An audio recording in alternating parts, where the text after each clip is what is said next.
Hello and welcome to Talk of the Game. It's match preview of match day 3 in the Premier League as West Ham United take on bogey team Brighton and Hove Albion at the London Stadium. And as always, we're going to kick it off with the same question we use in every single preview. Gonzo, what's your thoughts on the opponents, please? Fantastic club, really good football club. Brighton, a great away day. If you've not that this is one for us, but if you ever get a chance to go there, it's a really good away day. One of my favourites, it would have to be said. I think their journey has been remarkable. From if you look from where Brighton were, 15 years ago or whatever, in a sort of wasn't even a football ground really. A council owned sports ground with no roof, and it's been quite remarkable. And they've got a really lovely stadium. It's been so professionally done. The infrastructure of the club is excellent. The supporter services are fabulous for both away and home supporters, of course. Really good structure. A club with a vision, a club with a structure. Obviously, Newcastle have rocked up in recent times and tried to sort of take some of the foundations of that away, but they carry on. They carry on. They're a really good club. Nothing bad to say about Brighton, mate. Yeah, the one thing I would say about them, which I mean as a compliment, is I see them as an established Premier League team now. When you do the start of the season, you think about who may get relegated, and Brighton's not really in the conversation anymore. You sort of dismiss them. Now they'll be fine. They'll remain in the Premier League this season comfortably. Went on a decent bit of run and form at the end of last season, and there's another 2 or 3 games might have overtaken us. That's how good the run of form was, sure. And this is where they are now. They're sort of fighting to be a top 10 Premier League club, and I think it's fantastic given, like you said, where they've come from, what they've built in regards to the training ground, the youth academy there, their strategy, and as you said, Newcastle came knocking and took Ashworth away, but they thought, that's all right, we'll just bring in David Weir, who'll continue the good work that we're doing. So while the personnel changes, the plan perhaps doesn't. The blueprint remains the same, and we'll all follow it. It's definitely a club that, look, from the outside looking in, well organised, but everybody knows their role. They know where they're going. They're all pulling in one direction. Yeah. And you're a bit of a Graham Potter fanboy, you? Yeah, absolutely, massively. I think he's an excellent manager, one of the best managers in the Premier League. That's sort of outside the top bunch, but the top bunch aren't going to go manage a club like West Ham or Brighton. So really good. I feel he needs. You talk about pulling in the right direction. We often get comments when people are frustrated, and you get obviously the sack David Moyes comments. A lot of people say get Potter in, and I don't mean get Pottering. I mean get Graham Potter in. The thing is, he needs the infrastructure around him. He needs players that are part of his vision. He's got a very particular set of skills, and he needs that. He needs the club to buy players which suit his style. And I think that is incredibly important. You can't just take him out of there. You can't just take him out of that pond and plonk him in another one and expect him to excel. He's on a very long contract there. And that's because the club understand that he is a manager with vision who needs that support around him. He's very good. In many respects, the perfect fit. Do you think, their transfer strategies, once again, been there for everybody to see this summer, obviously selling is Bissouma and Cucurella for, I don't know, about 85 million between the pair of them. They paid around about 30 million for them both, so a nice 55 million pound profit on there. They've obviously replaced Cucurella as well for 17 million or whatever it is they paid. Do you admire the way they do the transfer strategy? Because it's certainly one of few clubs with a real long-term plan here. They're buying players for essentially in 2-3 seasons time, just buy them in, loan them out for a couple of seasons, and either they'll come back ready for the first team, or they're not good enough and we sell them on and they make a profit. They just sold that player to Napoli for a deal worth up to 10 million. Didn't even play for Brighton. No, I wouldn't say I admire their strategy. No, I because I think if that was me and if I was Graham Potter, I think, well, where's this money gone? Because it's actually, I think they sold White to Arsenal for 50 million. That they seem to bring in more than they spend. And I think he is. So I'd be saying, well, hold on a second. We're getting 170 million pound a season, probably our turnover from the Premier League. Where is this? I don't know. Where does this surplus money go? I think if I was Graham Potter, I'll be thinking, well, okay, what am I doing here? Am I here to actually build a team to keep progressing?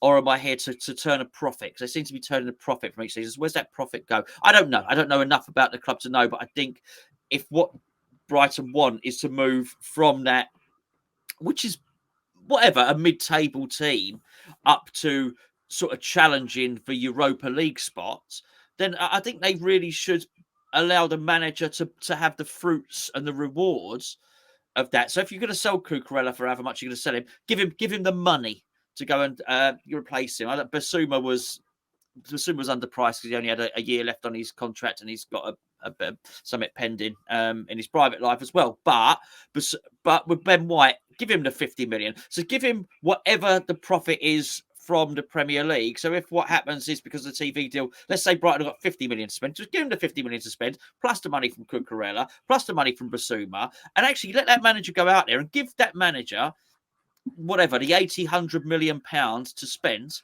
and let's see what he can do. You're constantly asking him to cut his cloth, then they're just going to stay where they are. And it's basically saying, can you continue to perform this miracle? It's admirable. So I guess by the very essence of the word, if I find it admirable, do I admire it? I guess I do, but I'm not sure I would be long-term happy with that if I was a Brighton fan.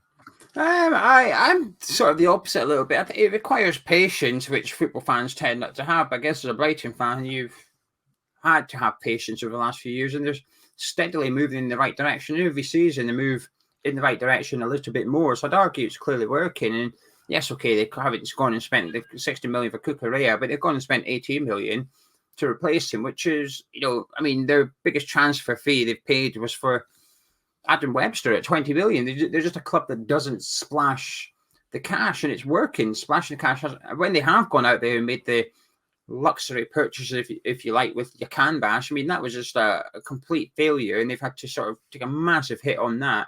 And I quite admire the way they're going about the business, and the way that Yves Bassoum has moved on, and they've already got the replacement at the club, Casieddo, I think is fantastic. And there's a little bit of me where, like I said, I don't have the patience to, as a Brighton fan, I wouldn't have the patience, but that's because I'm not used to that at West Ham. I'm not used to a longevity plan here, which is, right, we're going to do this, and in 5 years' time, we're going to reap the rewards. I think, there's no chance. There's no chance our owners can do that. They are not good enough to have a 5-year plan and stick to it, whereas Brighton's do. They've got their plan in place, their long-term plan, and they are following it, and they are working. They're constantly climbing the footballing ladder, if you like. And if it works, I think fair play to them. And I quite admire the way they're bringing in players. And, you look at how we, not quite scattergun approach, but we go around spending money left, right, and centre. You think, hang on a minute, if we could just do what Brighton have done, which is essentially buy 2024's Champions League player in 2022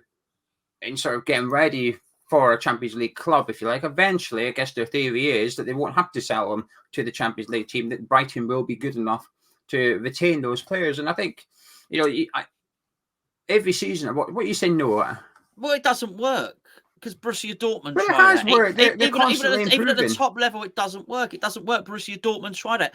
And Borussia Dortmund are probably the pinnacle of doing that because people still take them. Borussia Dortmund can't afford to compete with Bayern Munich, just like Brighton can't afford to compete with Tottenham and Arsenal and Chelsea stuff. So they're doing the next best thing. But what you can do, is what I don't is not siphon off 20 or 30 million pound of that each season, which goes somewhere else. We've already established that the stadium's done, the training ground's done. What they can do is think, okay. So we've made a 30 million pound profit on Cucurella. We've made a profit on Salcedo and a Basuma deal. Why isn't that profit ploughed in to upgrading Danny Welbeck and bringing in a 50 million pound striker? That would be my question. Not eventually they don't go to the big clubs, but I'm not sure they're doing it. I think if they carry on like this, and it is admirable and it is decent, and that's nice we're talking about them. I do like the club, but eventually that is a paucity of ambition, and eventually that's why the players go, and eventually why the manager will go. I think they have ambition. I think they're just a bit more patient than the other 19 clubs in the Premier League, for example. You look at Nottingham Forest, they're throwing money at it to be ambitious. Yeah. Brighton have a slowly, steady approach to displaying their ambition. I think it's working, because if it all goes wrong financially, they're in a fine place. They've got a load of young players worth quite a bit of money. they'll be fine. Whereas the Nottingham Forest project goes wrong this season. True. They're bang in trouble. It's like, oh, what we're going to do now kind of thing. I think there's a lot to be made out there, providing, like I said, as a West Ham fan, West Ham brought in this project now. I mean, this is what David Moyes has spoke about, the Red Bull model. Brighton are doing the Red Bull model, which is buying players at 18, 19, even younger than that, bringing them in, spending 4, 5, 6, 7, 8 million on them. They're not cheap. Send them out on loan, usually to Belgium because of the owner's links over there. Send them out to Belgium for a couple of seasons, get them ready for first team football. They bring them back and then they go straight into the Brighton team. It's like Sima. Remember, we were linked to Sima from the Czech team. Yeah, bloody awful, wasn't he? Well, he was injured. He went. They signed him the next day off to Stoke. Get to Stoke. Go down to Championship. Learn your trade. Didn't work out. He's gone out on loan again this season. Get over there, learn your trade, and then come back and you'll be ready for the Premier League. And they're essentially what they're trying to do is buy players worth 50 million for 15 million. And then I know, but they sell them. That's my point, and you know that's where I think. But it's good. I'm just saying they will carry on being exactly where they are. And that's great, and it's very good, and it's very admirable. But I just wonder what the next stage is. But even just by what you said, there's no next stage, because even if they do build up slowly, that the moment someone becomes good enough to play for the Champions League, they'll sell them. And I get that, and I understand that. It's just I'm sure someone in the chat, a Brighton fan, will probably, if they're watching this, will probably say, "Oh, actually, that 20 million surplus each season goes to this." Yeah, you'll get a Brighton fan telling you're talking nonsense, and I'll get a Brighton fan telling me I'm talking nonsense. Quite right too. But I'm sure we'll all agree, as long as Nottingham Forest go down, it'll be fine.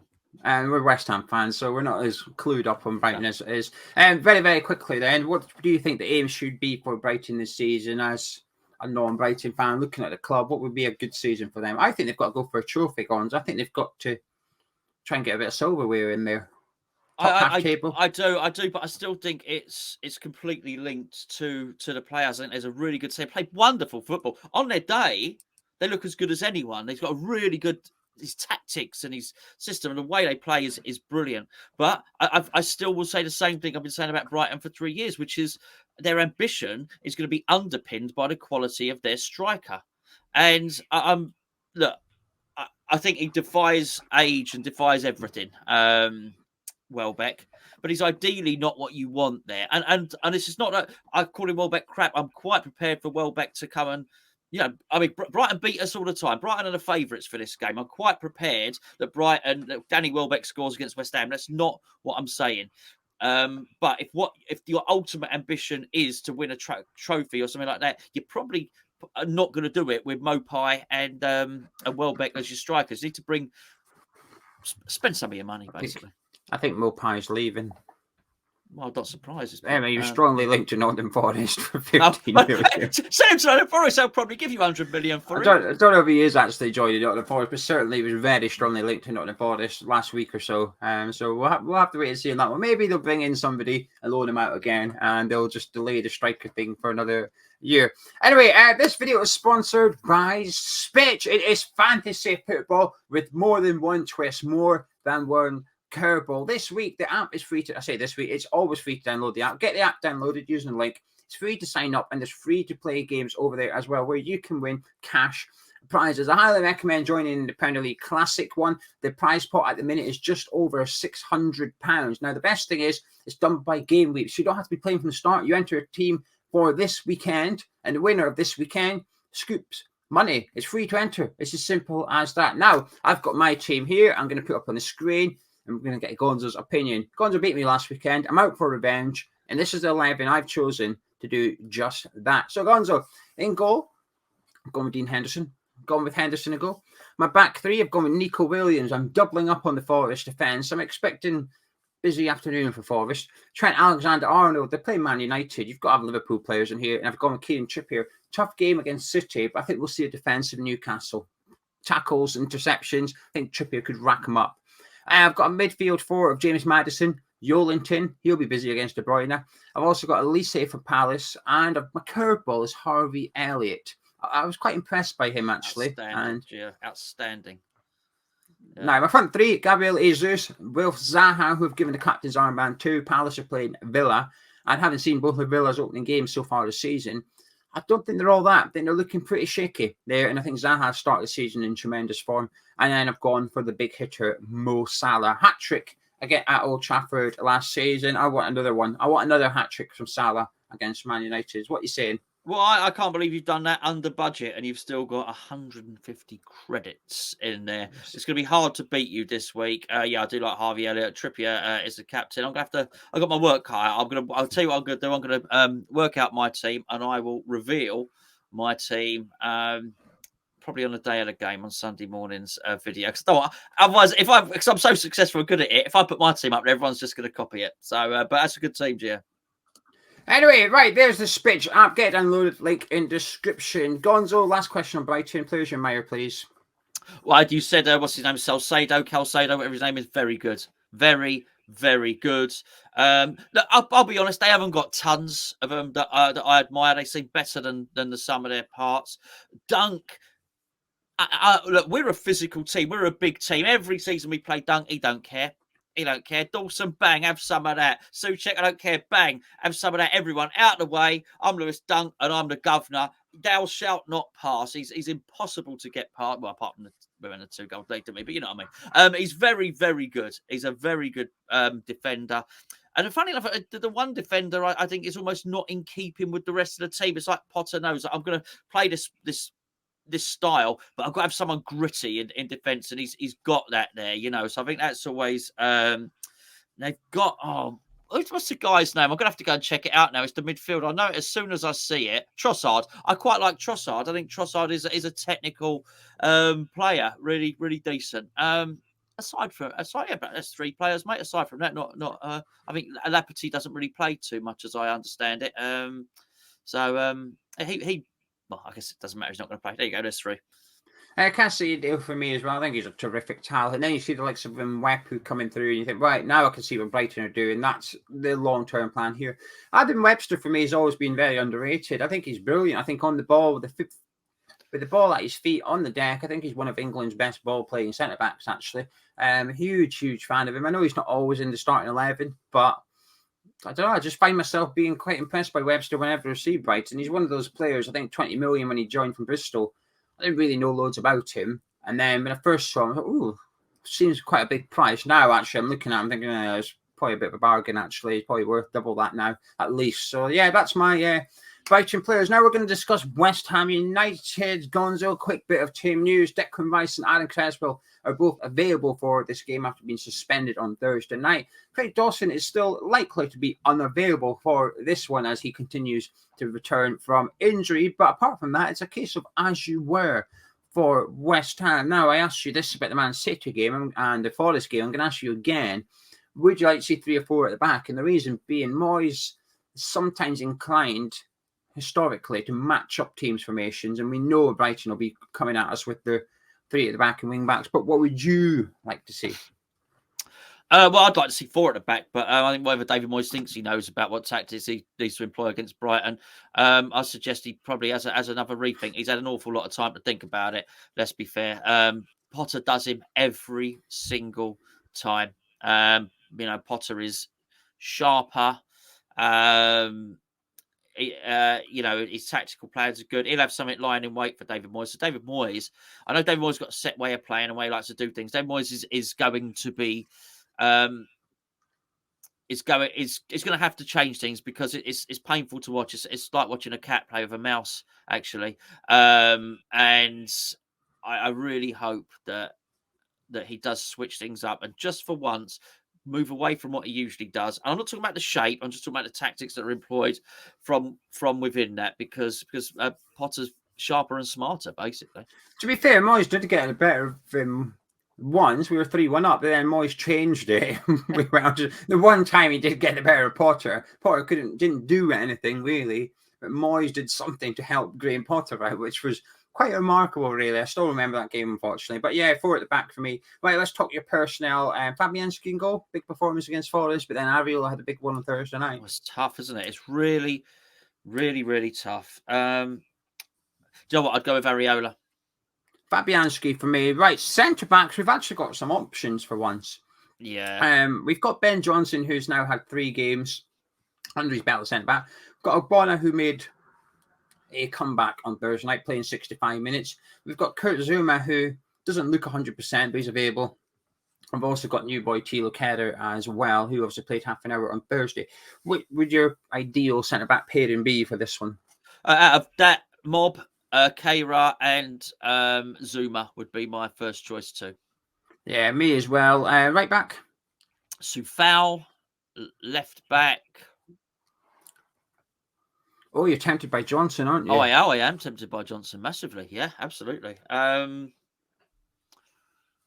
When I, to be fair, when I've seen Brighton in the last 2 games, Solly March has been brilliant down that right-hand side. So whoever's playing at left back's probably got one of Brighton's sort of better performers like the last 2 fixtures. So then Johnson.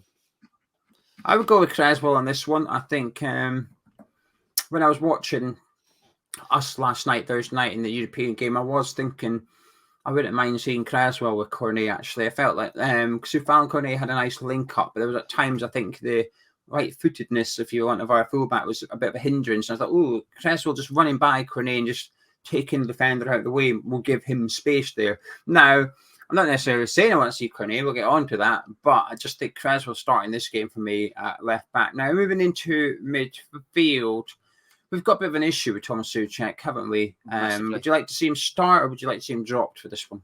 I'd like to see him dropped for this one, actually. Yeah, I would. I would like to see him dropped. There's no doubt about it at all. He's just not able to occupy the positions that we need him to occupy. Even more so when you play a team like Brighton, who like to move the ball around quickly and are comfortable in possession. I feel like we need to have people occupying that space. So actually, as long as his toe was all right, I would go with Flynn Downs next to Declan Rice there, which would allow Declan to play a little bit more box to box. But that would change if Downs wasn't. So I'd probably drop Fornals into midfield actually in there as well. So, but let's. I think it's only a toe, isn't it? Do you know what I mean? So, and he did come on a sub. So I'd say start Flynn Downs next to Declan Rice. Although I don't think Moyes will do that. Yeah, I completely agree, actually. I would like to see Downs in beside Rice and Fornals. I agree with you there with Pampa Fornals playing for this one. Yep. It was difficult, actually. I mean, let's talk about them then, because essentially, once you've done Downs and Rice, you've got 3 sort of attacking midfielder spaces, if you want to call it that. Someone on the left, someone on the right, someone in the middle. But we've got 4 strong contenders now. So we've got Saïd Benrahma, who was man of match against Nottingham Forest, came on last night, got an assist. Yep. Got Maxwell Cornet, who started last night, got an assist, looked dangerous. Got Jared Bowen, who's been pretty underwhelming in the first 2 Premier League games, but he got his goal last night. And then we've got Pablo Fornals, who's been pretty poor in the Premier League, but second half last night certainly did himself no harm. And as we know out of those players, he's sort of, I guess, the one that David Moyes trusts a little bit in there with his work ethic and whatnot. So out of those 4 players, which 3 would you be selecting? Okay, so if Downs wasn't fit, I would still I'd play Fornals whatever happens. But if Downs is not fit, then Fornals doesn't play attacking midfield. So I'd probably drop Benrahma into attacking midfield and play Cornet left. But let's say Downs is fit and so's Fornals. That's the centre of the park done for me. So then I would play Benrahma. I'd drop Cornet to the bench. I would start Benrahma and start with Bowen on the right. Yeah, I would as well. I mean, you've kind of got to start Saïd, haven't you? I mean, the whole property at the minute. You've got to reward that type of play. You can't criticise and say I want him to be more direct and to get in the box and to strike fear into defenders. And then when he starts doing it, then drop him. You know, he needs to be rewarded. That's very, very, very important that the manager does that. Yeah, I think it's a bit of a big call leaving Cornet because he's done himself no harm. I thought, I personally thought he was probably a better player last night. He probably deserves to start. It's just a case of where do you put him in, really. I think if you put Benrahma, Bowen and Cornet in and leave Fornals out, I think we might become a little bit weak in the middle of the pitch, where Brighton are generally quite strong. Like you said, they'll have the lion's share of possession probably. So we're going to need sort of battlers in there, but also players that are comfortable in possession to retain it as much as possible as well. The one thing with Benrahma is what I will say is it'll be interesting to see if he can do it against Brighton. This is a far sterner test for him. He's done it against a very inexperienced Nico Williams, and I do think Nico being as rash as he was helped Benrahma, because Benrahma would stand him up and Williams would dive in. He would just go past him and say, "Thank you for that. Thanks for trying to tackle me. I'm behind you now. Here I go." And then we went and played with the greatest of respect to them. a mid-table Danish side. He came on and skinned their right back.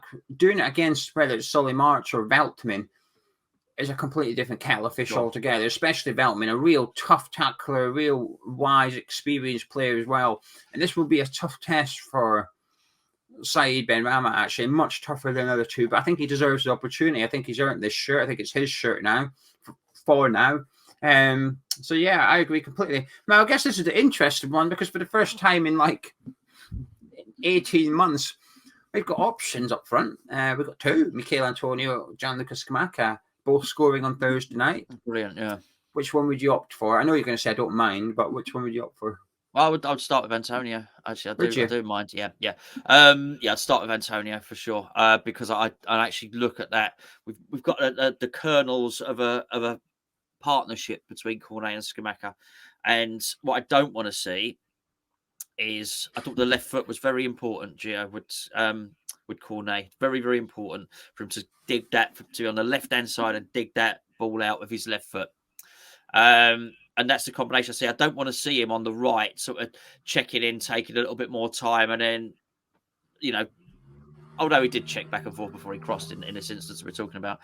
And I would like to see them, if the game is not doing particularly well, those two introduced as a pair, because I think that this is a new thing for us to be able to do that. And I think because they both played well in Europe, we can do that. We've got another European game next week. So that's fine. They can play in that one as well. But this is the great thing about a squad. I was really pleased what I saw from Antonio when he came on. Antonio, how great is it not to have to play Antonio in that European game? And he just comes on, he plays a little bit. Antonio's going to be really fit against Brighton. This is what happens. And under pressure.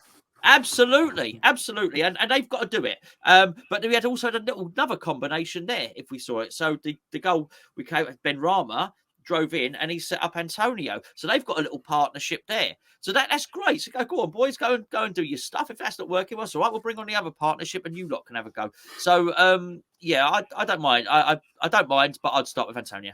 Yeah, I would start with Antonio as well, actually. He didn't start last night. Got half an hour, got a goal. Well, I'm looking forward to seeing a fresh, fit and fiving Antonio on Sunday afternoon, actually. And the good thing is, if it's not working, you've got Scamacca sat there ready to come on. Yep. I understand if Moyes goes with Scamacca over Antonio, but at the same time, I almost want Scamacca to have to earn his shirt a little bit. I want Moyes to make it difficult. I get why. Listen, desperation measure call sometimes. We both want to see Kerr start because there's no alternative. The alternative is Ben Johnson at position. That's completely different. It's not like he's got to win his shirt. Just nobody's got it, so that's why it's there. But with Antonio, it's sort of like, the reasoning a lot of people gave for his poor form last season was he couldn't have a rest and stuff. Well, now we're getting him a rest. You can't say we'll get him out of the team because we said let's get a striker in and Antonio will be better. Well, you've got to give Antonio an opportunity to be better as well. But this is where Moyes, I expect and I hope, is going to be quite unforgiving this season in the sense that, sorry, Antonio, you got an hour, you're not doing it, you're off the pitch, Scamacca's on, he does well, he starts the next game. Simple as that, really. It's the same with, you look at our team. On the bench, we're going to have Cornet, we're going to have Scamacca, we're actually going to have Souček will be on the bench as well, who is good for a goal, if whatnot. We're actually going to have Premier League standard players on the bench for a change, which makes a big difference. An important game, Gonzo, because really important. We've got no points. It's our bogey team. We've never beaten them in the Premier League. We've struggled against them. Moyes has struggled against Potter. You don't want to be 3 games in no points. No, you definitely don't want to be that either, and definitely David Moyes. I'm not a man that asks David Moyes to answer loads of questions of this, that, and the other. I think he's got a really, really good manager, but I do think it would be a pertinent question if he loses out and gets done by Potter again. That you would actually have to ask David Moyes, what's going on here? Why have you not, out of all these times, been able to come up with something to beat that guy who doesn't seem to have the budget to buy the players that you have? Why can't you? This guy's this manager already ascertained is having money taken away from him each season.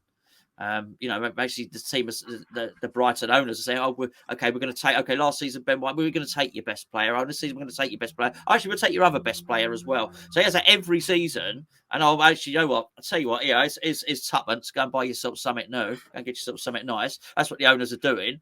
Yet still, he can outdo David Moyes. So I think there are massive questions that would need to be asked, not for the bigger picture, and David Moyes needs to be sacked and the rest of it, but I'd directly ask him, what is it? Why can't you or your coaching team come up with a tangible tactical plan that can beat this manager who doesn't seem to have the resources that you have?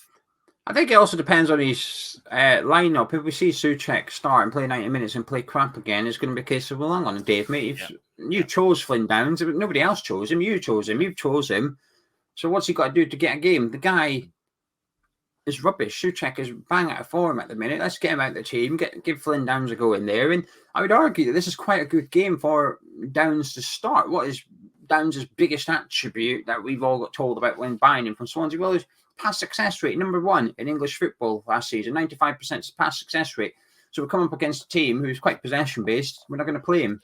This is the game to put him in. You're not necessarily looking for creativity from the middle of your pitch here. You're looking for control of the match. And I expect Downs next to Declan Rice would do that. And like you said, it might just move Declan 5 yards up the pitch. Now, Declan Rice is no attacking midfielder. He's not going to be racking up the goals and assists. But Souček was getting up the pitch against Nottingham Forest and there was no goals and assists from him. So let's get Declan in there and get him up the pitch as well. Are you confident for this one? No, you can't be. And you know what? I think it's really funny enough. I did the video last year, end of last season, and there was by and large, Brighton fans are great. As I say, I think they're a great club. But it does stick in my mind. There was a fan on there who said, "How dare you predict a win? What makes you think that? What makes you think you can just rock up and beat us?" And I do think I do hope that this is portrayed in the press in the way that it should be, which is, Brighton can't rock up as plucky underdogs for this one. They got more points than us on the board this season.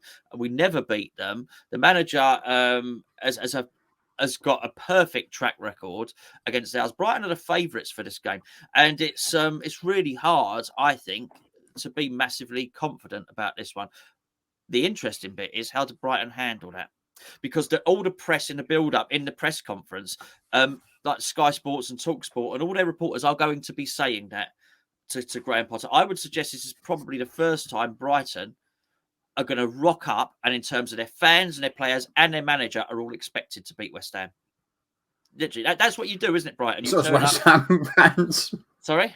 So West Ham fans. Everyone expects it. So how do Brighton handle that? But this is all part of, I guess we spoke about at the start in terms of where Brighton go at the club. This is all part of the journey. I think this is going to be really interesting, and I think in many respects that may be our a really good hope for us, is that no one's expecting anything apart from a Brighton victory for this, really.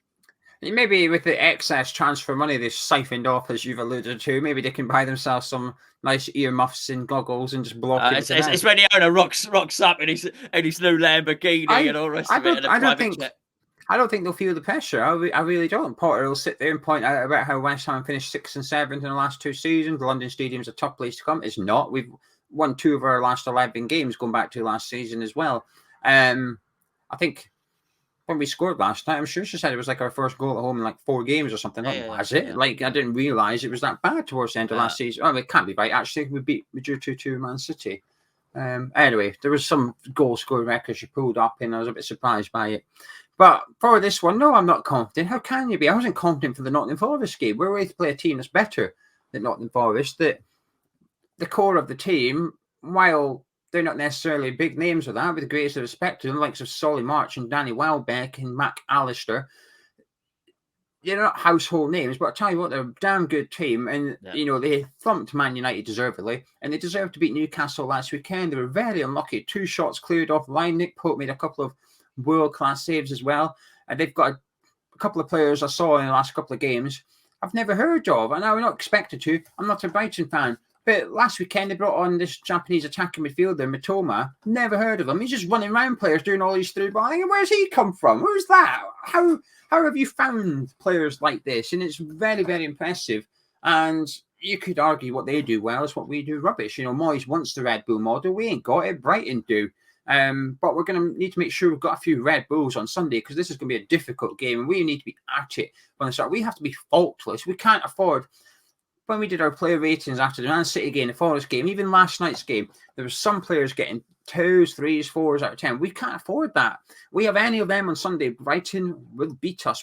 All of Brighton's players will be getting 5 at worst. They're reliable. They're hardworking, reliable players. They'll be getting 5s. For a Brighton fan, 5's average. It means you had an okay game. But they're going to be getting 5, 6, 7. We need to be matching that and bettering it if we want to get anything out of this game. So no, I'm not confident. It's hard to be. I think last night it was good to get the win, but we play like that against Brighton, we'll get beat. We did enough to beat a mid-table Danish side. That is not enough to beat a top 10 Premier League side. We've got some good players, but Brighton have got a good team, and that's what worries me. So can I get any final words from yourself, as well as your score prediction, which I'm sort of looking forward to, but I'm also a little bit nervous to hear, Gonzo. What about don't be nervous about my score prediction. Be nervous about the game. Because you're the more optimistic one out of the two of us. Yeah. I think when it comes to score prediction stuff, you'll always go for. We could play Man City away, and you'll still say we're going to sneak it 2-1 and whatever. But even today, and whatever, I like it. Yeah. But even today, I'm not convinced you're going to go for a West Ham win. That's making me nervous when one of the most optimistic glass half full fans is a little bit wary of this game. It makes me nervous, that does. So what are you saying? Well, I'll tell you, talk about glass half full, mate. If you look at the stadium, London Stadium beer prices, the glass is very much going to be half empty, and you're going to have to pay about 20 quid to drink that half empty glass of warm, tepid, flat beer. Yeah, but they reduced it by 20p. Very generous of them. They're all hot. They upped the soft drinks by 60p to counter it. So can I just say, it was such a cynical move, because what they've done is they think, what is everyone complaining about? Oh, the beer, we'll sort that. Not at any point did they look at the kids' stuff, the packet of crisps or the fizzy drinks or anything. It was actually, do you know what I mean? They didn't look at it and think, actually, we've done wrong here. They looked at it and thought, oh, how can we probably just get a little bit better press out of it? Do you know what I mean? Maybe that's what Brighton are going to do with the 40 million profit from Cucurella. Maybe they're going to buy all their fans one pint. Their pies are brilliant, and their beer is like from the local brewery at Brighton. The pies and beer at Brighton are second to none. Enough about beers and pies. What's your final thoughts? There's never enough talk about beers and pies, Geo. However, I will stop it right there. Having said everything that I have said, I'm pointing a beer opener. I didn't even know I had it in my hand. I thought it was a pen. I'm pointing a beer opener. Having said everything that I've said, Geo, I think we're going to beat them. I think now's our time. It feels like now's our time. What? So we're going to win on law of averages? No, I think if he gets a Souček thing wrong, we're screwed.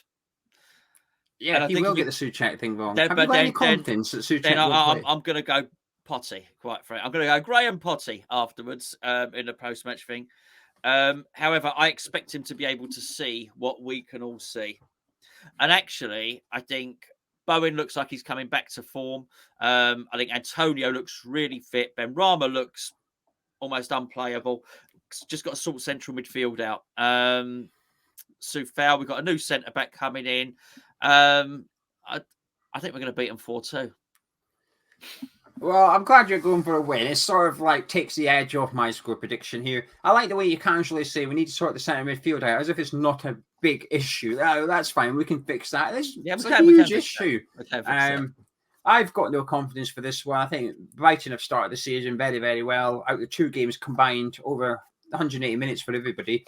I think you'll be hard-pressed to find a more impressive team than Brighton, barring Manchester City. But I would suggest that sort of Brighton are the second best team I've seen so far this season.